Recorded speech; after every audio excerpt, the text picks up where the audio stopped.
Hello, welcome to TechTalk. As you may have seen, we have ditched our Financial Times studio and we've brought our cameras here at Level 39, the Technology Accelerator, which is based in the financial district of Canary Wharf here in London. And I'm now joined by Mehmet Artun of embonds. So Mehmet, thank you for joining me. Thank you, Silvia. First of all, what is embonds? How does it work? And what problem does it aim at solving? So embonds was established by myself and my partner Kerim Açanal. We're both veteran emerging markets traders, having worked at banks in London for a very long time. And this problem it's trying to solve is to bring an exchange-style trading to the secondary trading of emerging market bonds, while respecting the very OTC nature of the product. And what we're aiming to do is allowing investors to trade with each other directly, but at the same time, we're connecting investors directly with local banks in emerging markets. The problem faced with local banks is that they have very limited sales capabilities, and at the same time, a local bank in an emerging market focuses only on a single country's bonds, whereas an investor in a Western country follows a global emerging market strategy, and that's a mismatch. So embonds really tackles the lack of volatility, which really shrunk, particularly after the financial crisis, and also helps local banks to develop their business, and by doing so helps the development of capital markets, which, as we know, is key in supporting the economic development of those countries. Which is why you also got financing by the International Finance Corporation, which is part of the World Bank. That's correct. So for International Finance Corporation, this project has a meaning because not only does it empower the local banks to have direct access to the international clients, because at the moment for hard currency bonds, majority of the bonds are held by foreign accounts, and a large proportion of local bonds are held by foreign accounts. So therefore, allowing the local banks to connect directly with the investors empowers them and also empowers the investors to have more confidence accessing emerging markets. So we got financing from International Finance Corporation.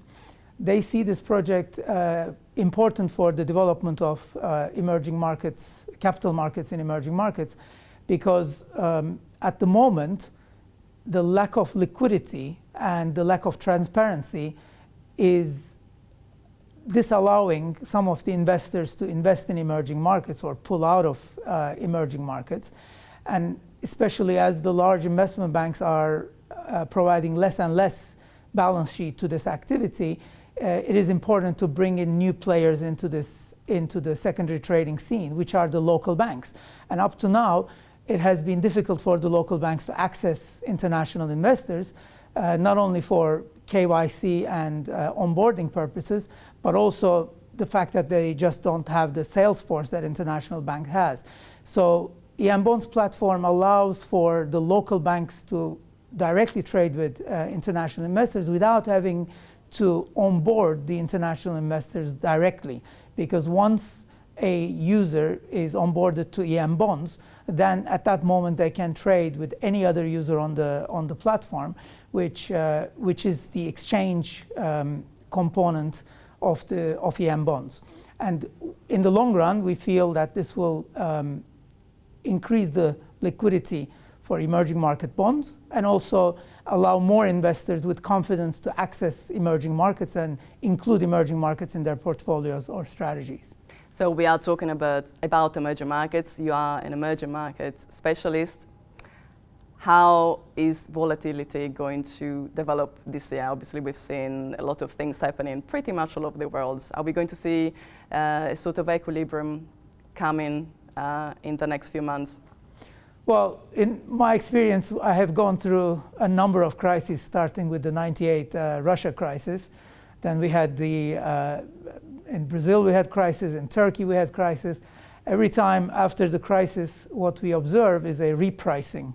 And repricing is a painful process, not only for the investors, because a lot of the investors today are grappling with exits from their funds.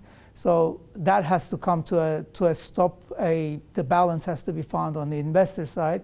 But at the same time, a repricing on the issuer side is important for the primary markets, because issuers are also resisting to come to the market. So when are we reaching that kind of equilibrium? Can you call it? Can you call the time? No, it's very difficult to call, obviously, that time.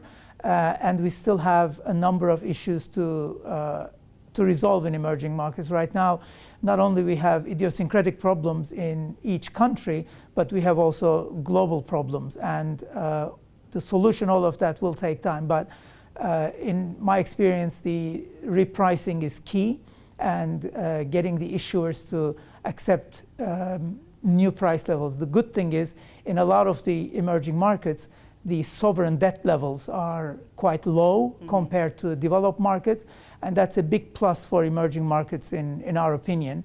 Take Turkey, take Russia.